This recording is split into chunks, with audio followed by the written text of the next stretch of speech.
look at it still in, we're still pigeonholed a little bit here by looking at it from the health area. Whereas, Matt's really going beyond and looking at different types of farming practices, looking at, I've heard him speak about ancient civilization. I've heard him speak about, what's happening in the world right now. So really, he's taken a perspective that's truly holistic, which has certainly broadened my horizons and definitely motivated me to look at a lot more than just health per se, because everything is always tied together. So if you are talking about health, there's always more to it. So, anyways, that's long enough. I'll thank you, Matt, for coming today. I really appreciate you coming on.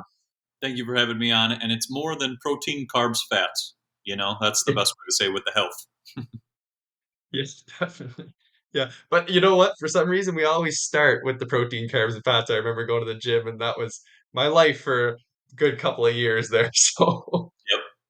yeah, but then you branch out. So that's great. So, Matt, I asked my guests at the start of the podcast, I asked them to define health and kind of tell us what health means to them. And I'm sure you'll have a nice holistic answer for us, but no, I think it gives us a good baseline to work off of. So, what does health mean to you, and what does it feel like? What does it look like? Just any information you want to give on that. Well, I think health comes in multiple different aspects. Whether it's related to knowledge, whether it's related to taking care of your terrain, taking care of your home, taking care of your loved ones. It comes with there's an emotional aspect too of love. There's the food aspect. There's how you sleep. I mean, you can go into so many things: clothes that you wear, lights that you have in your home. All of these things dictate your health. And when I was in the fitness world, I didn't realize all of these other things. I just was thinking food, and food, food, food, and that's part of the fitness way. But I didn't realize also too that our food has changed so much, due to Monsanto and all of those things. But as I started to get into it, I started to realize there's multiple different ways to elevate our health. And as we start to correct little things at a time, step by step, we can elevate our health to our truest potential. And it really started to make me realize that we are self-regenerating beings. We heal so quickly. It's snap of the finger, and everything in the ether is snap of the finger as well. So, the more we start to connect these things, we start to see, okay, well, if I take care of myself and I have all this, positivity and energy and beauty over here, then everything just goes up. If I do the opposite, the body just instantaneously falls apart. So, when I had my health ailments, I realized that it was the food that I was consuming, the GMOs, the toxins. And as I started to clean all of that up, magically everything went away like that. And I didn't have to do that much. It's actually so simple. So, as I started to change that, I started understanding different things with frequencies and lights and clothing, the dangers of Wi Fi, all these other things that play a role too. And then it all started to connect. And I go, wow, this is so simple. It's pretty much just things spinning the wrong way, you're ill. Things spinning the right way, you're healed. And that's kind of, if I were to put it into what I think health is, it's just a very simple process, and we can understand it. But we make things too complex. We give things thousands of names and like thousands of different things of all the same thing. And we just have to simplify things, because when I look out here into nature and I see beautiful nature in front of me, everything's very simple. It's very, very simple. It's not complicated. So we really have to kind of go back to the basics, and that is what health is. Awesome. Great answer. My cat just broke in. It wasn't a ghost that opened my door there. Yeah, I love that answer. And health is simple, and I think that's a topic that keeps coming up on this podcast. A lot of guests has mentioned that we really overcomplicate it as humans, and yeah, I think you put that really nicely. And especially, you got me thinking there. It's like these degenerative diseases honestly take a long time to develop. They almost take a lifetime to develop. You see chronic illness mostly in, older populations, right? So, um, it takes a long time to develop, and you see people heal very, very quickly from these ailments as well, as soon as they start changing their habits. And, there are certainly cases of people with cancer who get, their diagnosis or they get told that they only have a few months to live, and then all of a sudden they quit their job and they start living their dream life, and then a month later they're cancer free. So it's it's really an amazing thing that it can be very quickly. It can be very quick. So yeah, I'm glad that you brought that up. Well, and I like that you said that, because when we're given the ultimatum, which is kind of what that is, then people can put themselves into a worse situation, because they've been given this Yes. diagnosis, which is just a guess. It doesn't mean anything. It's just a guess. And when they're given that, it's like, well, that can actually work on their psyche to put them into a worse state. Because if they didn't even know, they actually probably would have lived out their life and were perfectly fine. But when I got into healing and understanding things, I've been doing a lot into researching eyesight and how people would regenerate their eyesight, and people can heal their eyesight very quickly. And I always thought, well, the eyes get worse and worse and worse. That's why they give you thicker and thicker glasses. But they never address the root cause. And as I started getting into, like you just said, with the other illnesses and other diseases that people start to suffer from, they take a long time. Like you said, like it builds up. Fluoridosis of the body, which leads to arthritis and osteoporosis, that takes years. A person over 65, if they fall and break a bone, it's because there's so much fluoride in their bones after 60 years of that fluoride building up. But the cool thing is some tamarind paste or some shilajit will pull all that right out within about a month. So you start to see this is remarkable what the body can do. And we're not taught about this because it puts us in this fear set or feeble or scarcity mindset, and it keeps the control. And as I started to realize that when I was in my dark rabbit holes of, all these crazy things I used to research, I realized that's to keep you there too. And that can impact your health. But it's as easy as just changing your day, just changing the way you wake up, changing what you're observing, what you're learning, who you're learning from, what you're eating. All of the it's very simple. And we, just like we said, overcomplicate these things for things that have been going on for a long period of time, or we stay stuck in our ways, and that's why we don't change. We're like, I've been doing this for 50 years. Well, it probably is not working now, so we got to change it because it's a different time than that time. And same with the food. It's not 1902 food anymore that's all organic. It's a different time, and we have to be aware of that. And I feel like that's part of us, constantly changing with our terrain. Yeah. Well put. Yeah. And one thing I've been looking into is the diagnosis itself, and you brought this up here, how the diagnosis can put you into this scarcity mindset. And you know, the best thing that you said, because we're put this fear mindset, this scarcity mindset, it is pushed onto us, right? It's really prevalent in today's society, especially in the last few years. We saw a great example of that, and moving forward with the whole climate situation. But I think the most important thing that a lot of people, especially in this community, have to understand is that it does go both ways. And so, like you said, I've been down these deep rabbit holes where everything's bad and we're being controlled and the elites are coming for us and all that. But guess what? I was so unproductive during these times because I was in this fear mindset. So it's like fear and scarcity and these emotions that you're facing, like will hold you back. It doesn't matter what side of the coin you're on, right? It's almost like even if you discover the other side, but you never get out of this idea that the elites are ruining your life. Well, guess what? The elite, they don't really care about you. I'm not denying that it's probably true, but I'm like, it doesn't matter. It's about taking responsibility, taking charge. And this is a real central topic to this podcast because, it's all about responsibility. And it's like you said, it's about changing your day. And that comes with waking up and changing your habits and having a good nighttime routine even to set yourself up for a good morning too, right? So Well, I like how you said that because there's two paths you can take. You can sit in that dark and despair path that's filled with darkness and all kinds of weird stuff, and who knows what rabbit hole you're going to lead yourself to, or you can take yourself into a different side.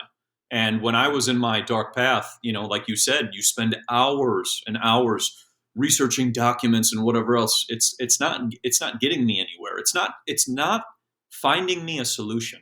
And as I yeah. started to learn the solutions and the counters towards things, like, for example, we're never running out of water. That's the whole typical, the water's going away, we don't have any. The earth produces water 24/7, 365. There's millions of gallons being produced underneath our feet. This is why when they go mining, all the mines flood out because all the water starts Yeah. pouring in through the walls. Or if people's basements flood, another one too, the water's coming up from in the earth.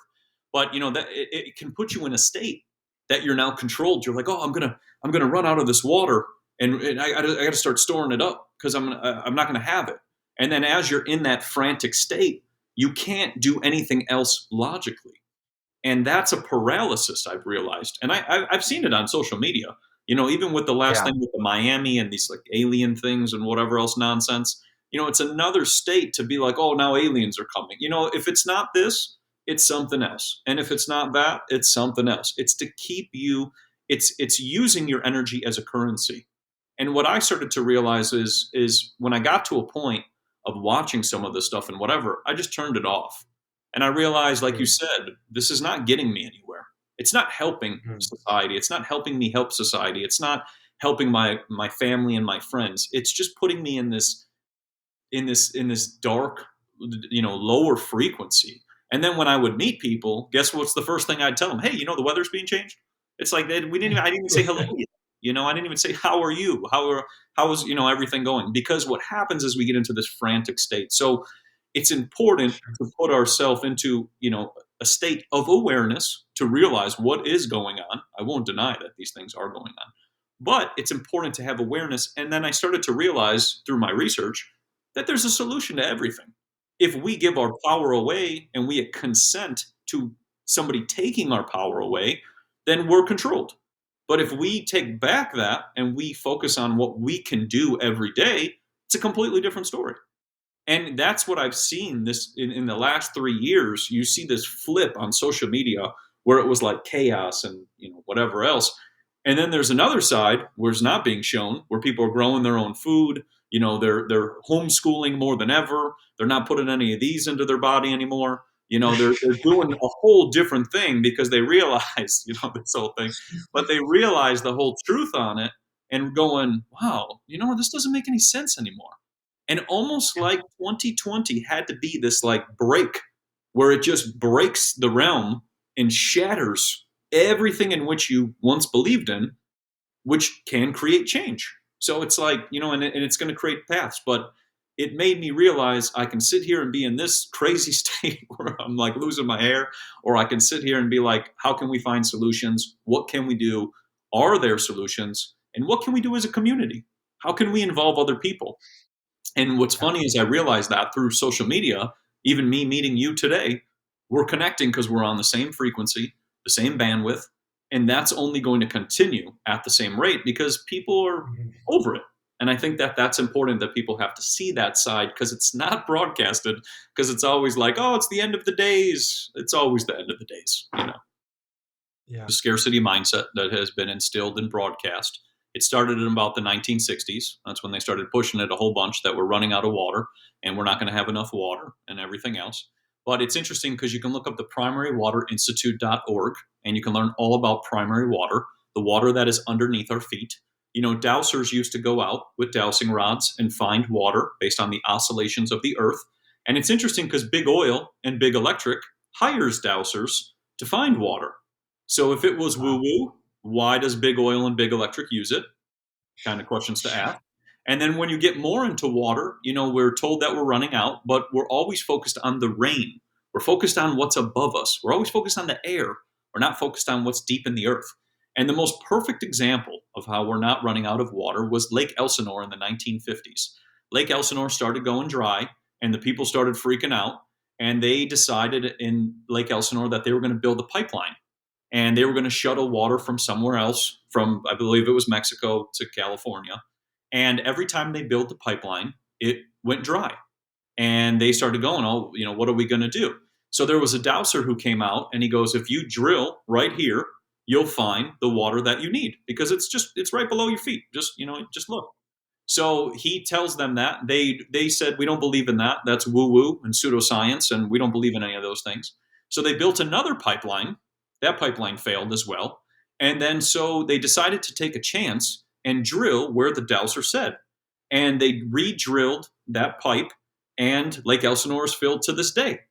The water was Mm, never running out. It was just deep within the earth. And there's water veins which have been not polluted. It's fresh, structured, beautiful water. It doesn't have pesticides and fluoride and toxins in there. The earth is always producing this water. And, it's interesting because there was a situation in 2022 where water was placed on the stock market, where they could manipulate the price. Well, it's at the exact same time that the mega drought happened. So you start Hmm. to connect these dots and go, just so happens there's a drought after the water was placed on the stock market and they could manipulate the price. Then you saw all these like water taxes, you shouldn't garden. You definitely shouldn't grow your own food, that whole thing and everything. But there's a great book, New Water for a Thirsty World. It's a great book that debunks all of the running out of water.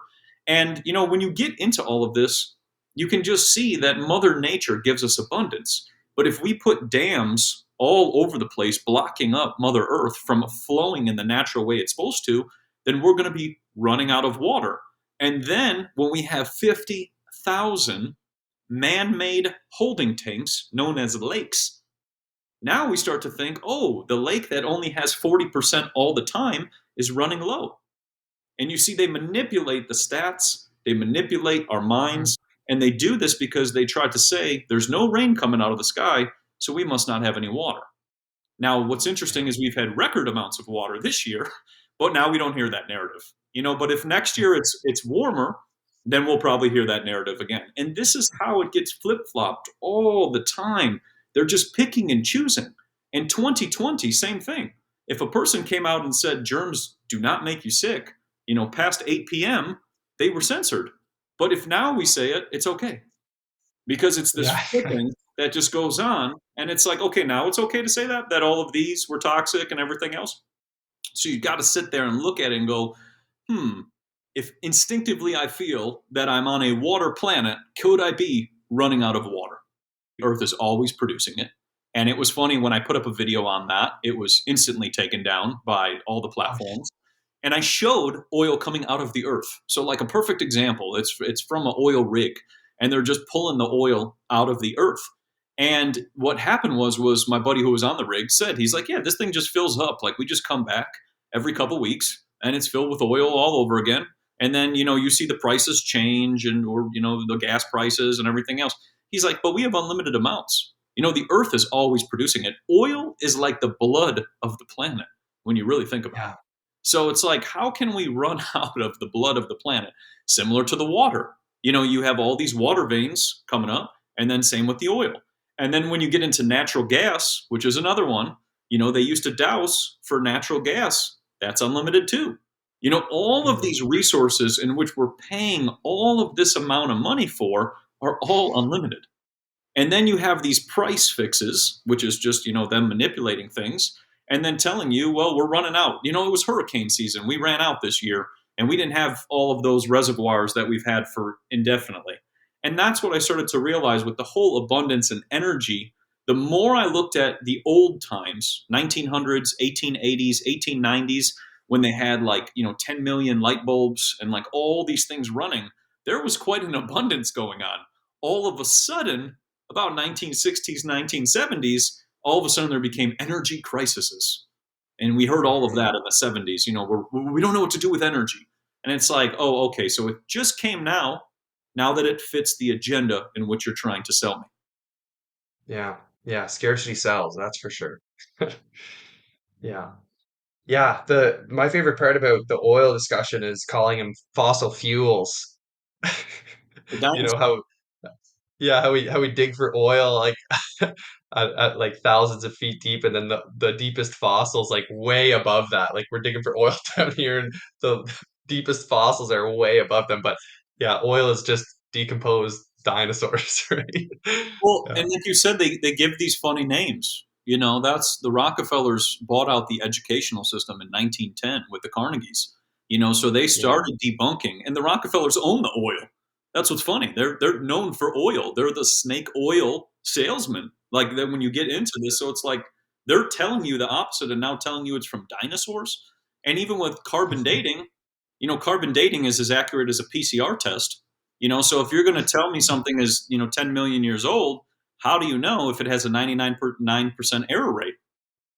So we start to connect these dots and go, it doesn't make a lot of sense. Just but like you said, it's from dinosaurs, and if we run out of dinosaur bones, then we're running out of that. And that's the story we've been told. That's the story I've been told, exactly. Yeah. Yeah. So with this dowsing, right?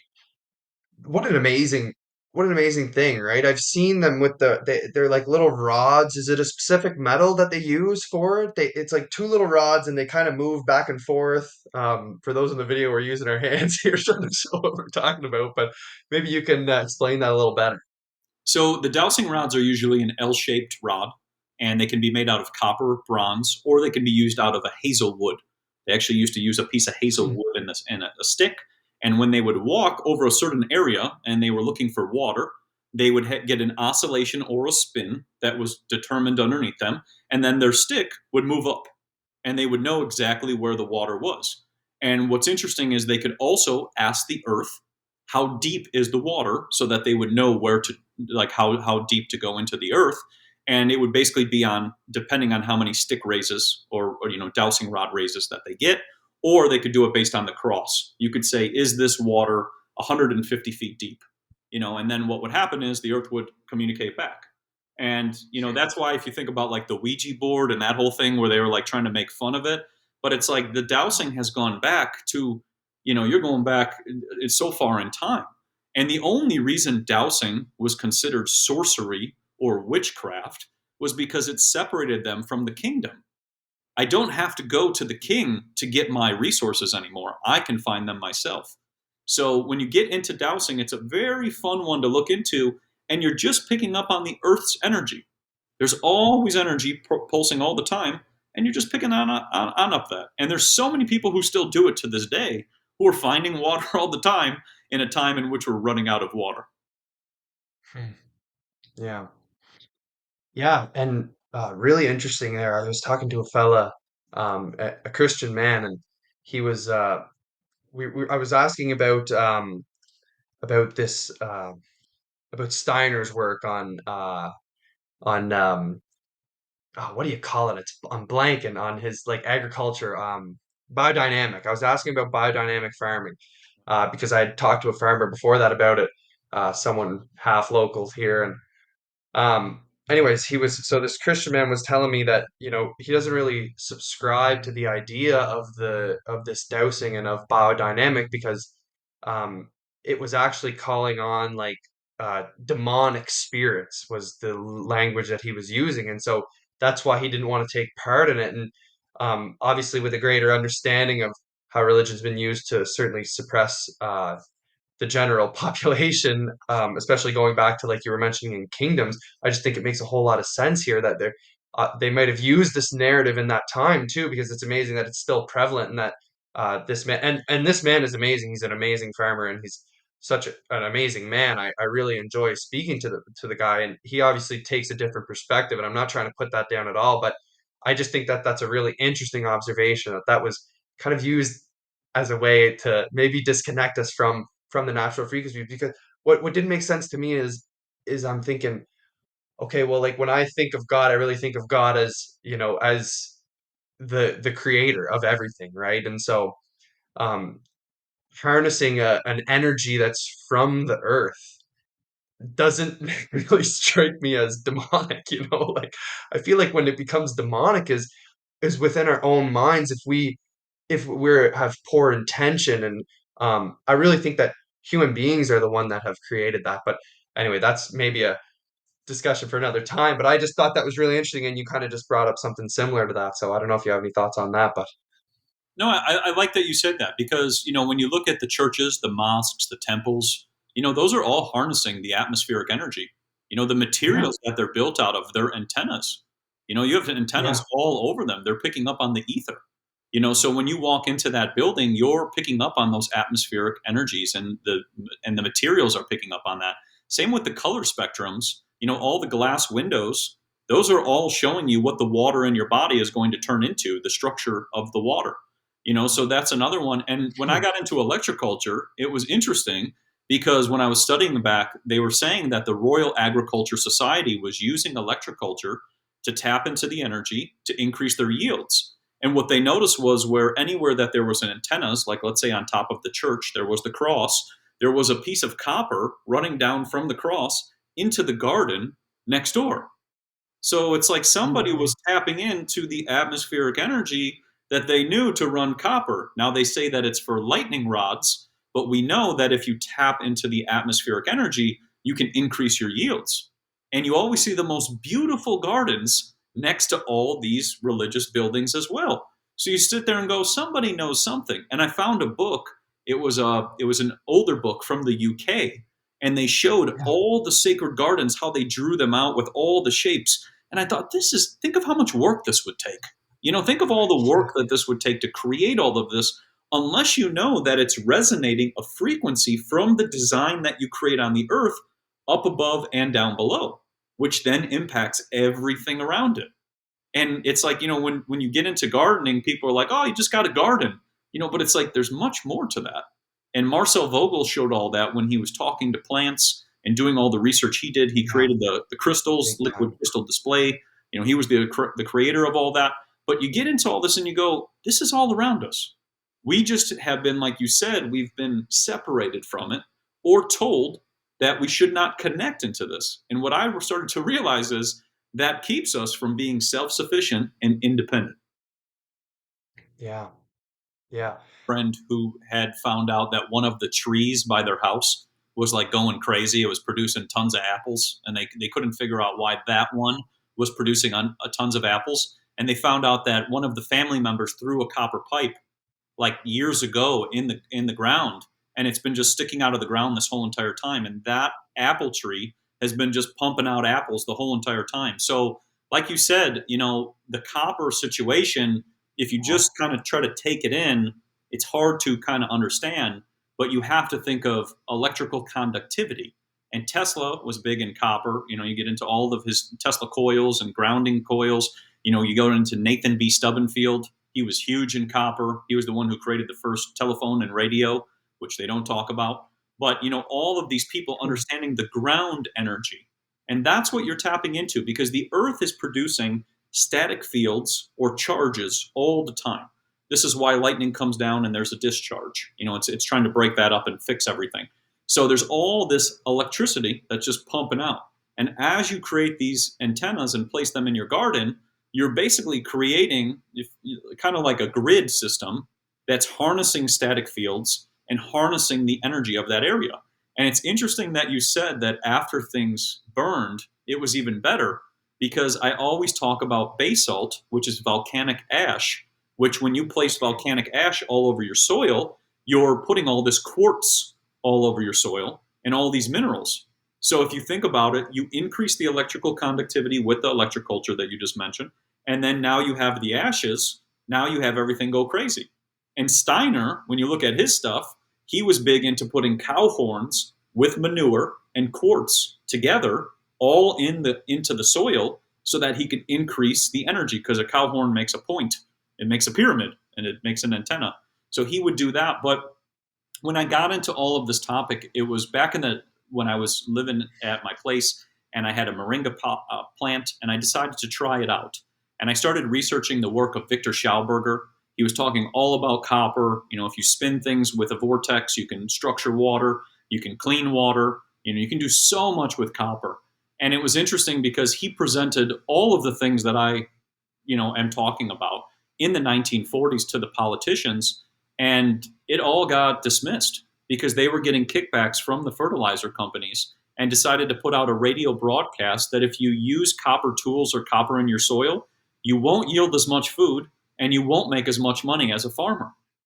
And when you sit there and think about that, farmers at that time were like, well, then I can't take that chance. I can't lose my Yeah. money, but Definitely. all of this was presented. And as I started to get into more books, you're going Germany, electroculture, you're going Royal Agriculture Society in New South Wales in Australia, 1835, 1855, writing essays about electroculture.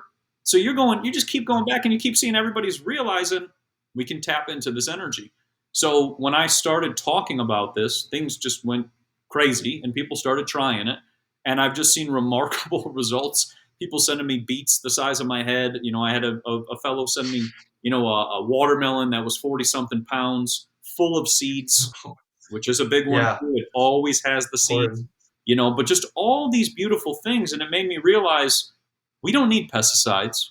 We don't need Monsanto. We don't need to spray Mother Earth with chemicals and expect healthy food or healthy people, like we talked about in the beginning of this. How can we be healthy if we're poisoning our planet? It doesn't make any sense. So when I got into this, I realized, wow, we don't need any of that.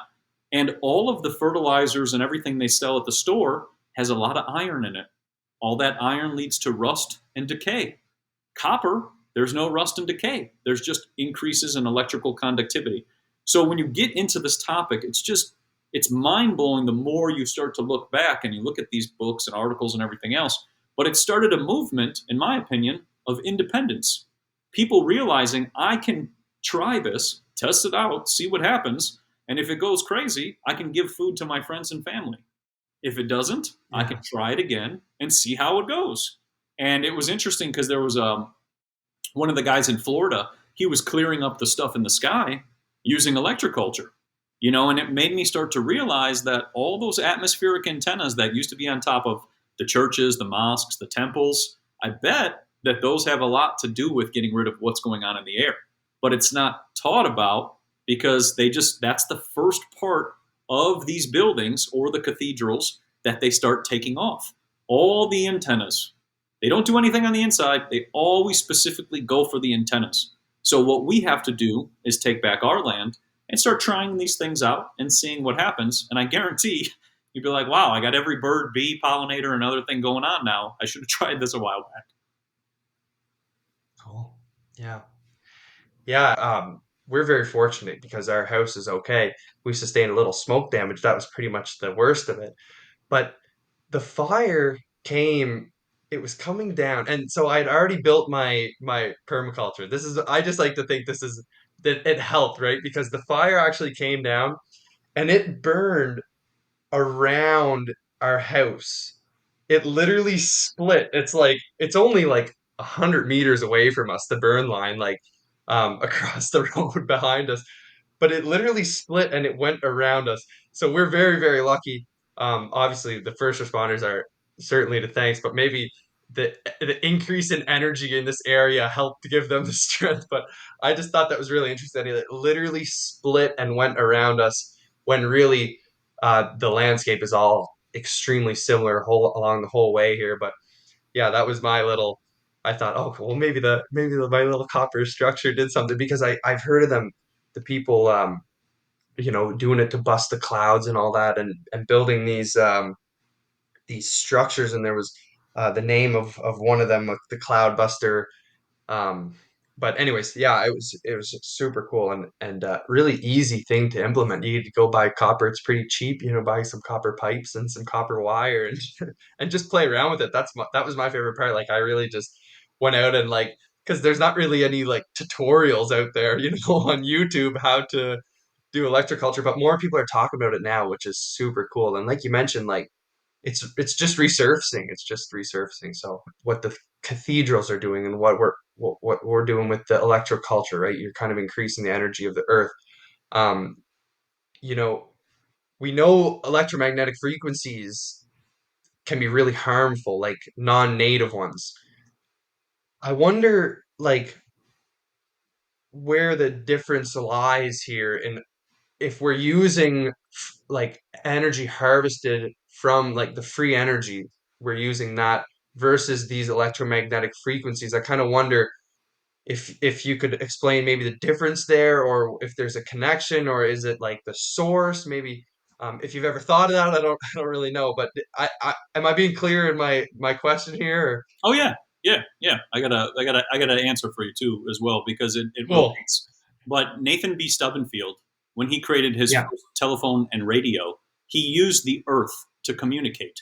So he would actually take a copper rod, place it into the earth with copper around it, and he would be able to communicate through the earth, not through the air. It's actually going through the earth.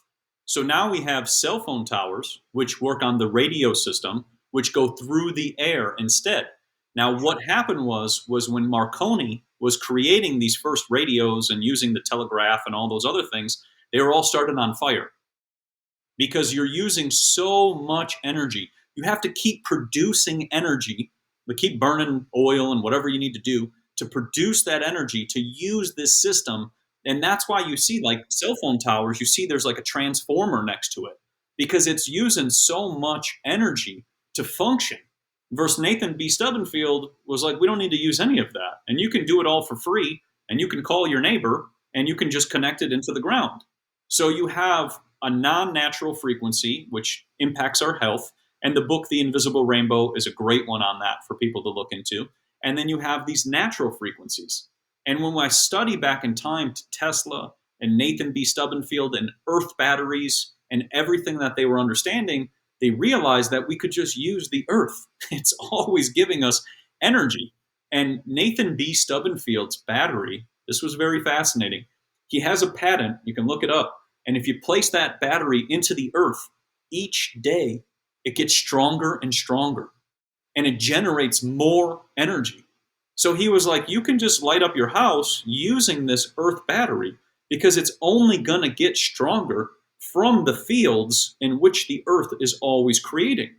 Now, on the flip side, we have this 60 hertz that's running back and forth every single time with our electricity, and it's using unwanted energy and very inefficient. So if you start to see, there's one side which is very natural, very the original way, and then you have this non-natural way, which is working against the ways of nature. This is why, like the cell phone towers and all of these things are disrupting the bees, the birds, the dolphins, our brain, all of these things because they're pulsing these frequencies into the air and then we're picking up on them. Versus if we were communicating and using the energy of the earth, we don't need any of that. So it's such a different way. But if you look into the work of Nathan B. Stubbenfield, whose name is not talked about much, he just has like one little statue, and whatever, per the usual. But, when you look into his work, you start to go, wow, why aren't we doing this? And even when I looked into things with solar panels, they came out in 1908. Why were we not using them till what, 1970s, 1980s, when maybe somebody started selling them? Where was all the efficiency and eco-friendly situation then? It wasn't there. So you start to see that things are only pitched at certain times, but everything over here is just not natural, and it goes against the way nature works. And it's funny because Victor Schauberger always talked about, if you go against nature, nature will destroy you. If you go with nature, nature will help you. It's that simple. Everything is so simple. So we're just doing things completely backwards. That's the best way to describe it all. Yeah, go with nature, not against it. I actually heard that similar quote. I haven't read Schauberger's books yet. They're on my list, but they're kind of hard to come by, but they're on Amazon actually. Anyways, I actually stumbled upon that quote. It was a Japanese woodworker. I was on YouTube one night and he was the Japanese when they do their woodworking, they don't use nails. They have this fine joinery and it's just the most beautiful woodworking you've ever imagined, right? Like I can't get enough of it. If I were ever to learn a type of woodworking, it would be that because I think, well, one, it's beautiful, and then it's like, you're not using nails, so you avoid the forge and maybe the contamination that comes with forging metals. And I don't know, but I just think it's amazing. But I remember it was always like you got to work with the grain, and I mean that's a big woodworking quote too. You got to work with the grain and not against it. So you really see this kind of quote come out just in everything, right? Because obviously everything is connected. But you know, yeah, go with nature, not against it. I think I might have probably said that one time or two in this podcast already. But yeah, that's super cool, man. It's really cool. Yeah. And Yeah, on and when it comes to and I don't go ahead. I didn't mean to cut you off, but on that topic, No. moonwood. Moonwood is, Yeah. and this is a fun one. I'm sure if you haven't looked into it, it's a cool one to look into. But it's basically harvesting wood according to the moon cycles. And then you don't have to do anything to it. It's very, very strong because all the sap is removed out of the plant. So you get the strongest wood, the most durable wood you can ever possibly imagine.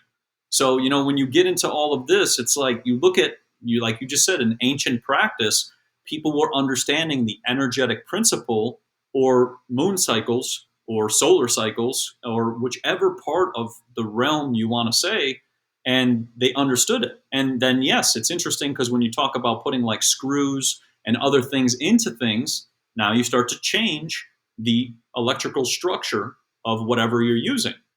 So you get into this and you start to go, this makes sense. And we should research these things and these ancient practices so that we can understand how to elevate our home and our terrain. Because you could use that technique you learned and do it for something that you want for a piece of furniture. And you probably will feel the difference in the resonance of that furniture versus something else that you have. Yeah. Yeah, woodsman, and he sold firewood for a lot of his life, and, I remember back when he was alive, when I was just a young fella, like 5, 6 years old, we'd be going into the woods together and we'd be cutting down trees and processing firewood and all that stuff. And there's always a time and a place to cut wood. So it depends on what you're doing too with the wood, right? Like my dad would always say the best time to fell poplar trees is in the dark of the moon, right? So um because it would be dry and it would be like a good burning wood, right? Like poplar is a hot burning wood, right? So um it's funny, like, even looking back in my lineage to that knowledge is there, right? Like my grandfather, knew, he was never schooled at university or anything, but my goodness, did he know how to fell trees and how to, you know, how to really live, he definitely provided as much as he possibly could for my dad, right? And his family, and like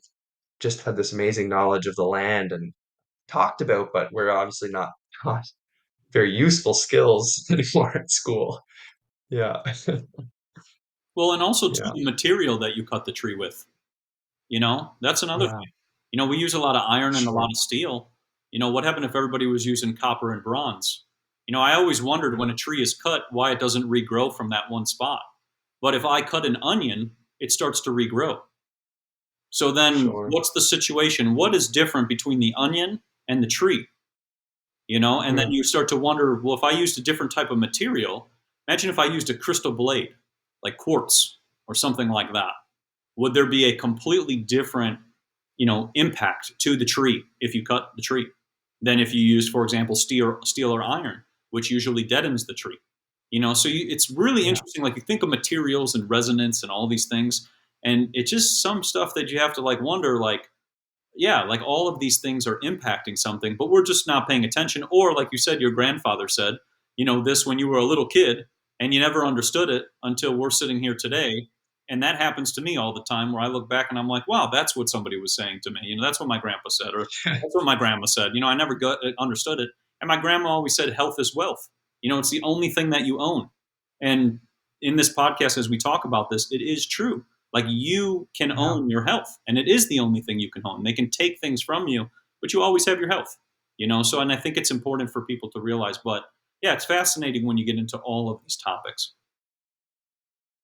Yeah, that's really cool. Yeah, I have those I got into the finance books and I'd read it. I'd be like, Dad, like you're supposed to do this with your money and all that. He's like, I was like, he would say, I've been telling you this for years, buddy. Like, it's funny. But yeah, yeah, like listen to our elders. That's something that I think has been really lost, honestly. And um I think it's really disheartening too because the way that we treat our elders now too is deteriorating over time, especially with putting them in homes. And obviously, you have these new diseases like Alzheimer's coming up, and you know, if there was ever something that should be deliberate, it should be the creation of Alzheimer's because you're really cutting off the wisdom, like you're really cutting it off well there with having people lose their minds at the end of their life. They're not able to really share the wisdom that they've collected over a lifetime with you, right? So, and I think it's really, really sad, honestly, but um I think there's the new shift in a greater understanding of these diseases nowadays as well, obviously. Well, and especially with 2020, the beginning of everything was nursing homes, and those nursing homes Yeah, had cell phone towers on top of them. That was the yeah, first spot that those cell phone towers rolled out. Were on top of the nursing homes, and then on top of the hospitals. So as people are coming in there, they're being impacted, and then these things impact the yeah, mind. And like you just said, if we forget, we get taken advantage of. That's why I quoted like 1976 and that whole situation. That's a year in which they pulled the exact same playbook as 2020. But if we weren't around, or our elders don't know, or they don't remember, then they get taken advantage of too, or they were too young. If they were too young, they yeah. didn't recall that. And I had one guy I'll never forget. He's like, he messaged me. He's like 82 years old. He's like, I've been through everything. He's like, he goes, if what do you say? He's like, if I've been through everything and I've seen it all, so don't believe anything you've been told or take it at face value. He's like, I've seen it all at 82 years and whatever else, and it's like that's important. That's wisdom, because if we forget these things and then are like, oh, consumed in this mindset of like I said, scarcity, fear, everything else, then we're controlled. And we should take care of the our elders as well, because they took care of us. I mean, they were like raising people and using all their energy. They should be taken care of and loved as well. Because what did they do all of that for? So you really have to understand. And back in the day when my grandparents went through a lot of situations with their health, you know, people just throw people away, and it's horrible. Yeah. Nobody should go through any of that, especially with all the things they did in their life, and then just toss them. It's sickening, actually. So, it's important that we take care of our elders. And then also, even these books, the whole reason I talk about these books and for people to read books is because a lot of these people aren't around anymore. Their books are absolutely phenomenal, and people need to, dive into them. But they work so hard in their life too. They're an elder giving us information. So, we need to connect more back into books and more into the past, because there was so much beautiful information, and it debunks everything in which we were told. So it's a win-win on both sides. Yeah. Well, we're always told we should learn from history. But my favorite quote, I think Hegel said it is, we learn from history that we don't learn from history. Perfect. Yeah. Anyways, I think we kind of come full circle here. I think it'd be a good time to wrap up. So why don't you, if do you have any final words for the audience, So just on the topic, remove the fear, and there's always solutions. That's what Cultivate Elevate's all about, and that's why I've been just putting out as much information that I can of some sort of solution. Because when I had my health ailment, the professionals told me I was getting older and it's genetic, and that's it. And then I didn't know what to do. So I'm really big on trying to provide a solution so that we can move past that. Because I realize if we don't take care of our health and we don't get out of the fear, then we just keep going through the perpetual loop. So, my thing is big on, we don't need fear, and there is always solutions, but I'm big on putting that out there. And our website and all of the information, if you find us on Cultivate Elevate and our Telegram and everything, it's all got a ton of information for people to learn if you want to start looking into things, and really just expanding your consciousness on what you've been sold. Great. Yeah, so the best place for the listener to reach you, Instagram, your Telegram website. Maybe you can elaborate on that a little bit. How they could support you as well. So they can find us on cultivateelevate.com. We have if anybody wants to support, we have a wide range of superfoods that help to heal pathways. I'm really big on healing pathways and understanding which pathway needs which foods and nutrition. But you can find our website, cultivateelevate.com. We have an Instagram, which is always censored all the time, like whatever. So it's Cultivate Elevate. And then we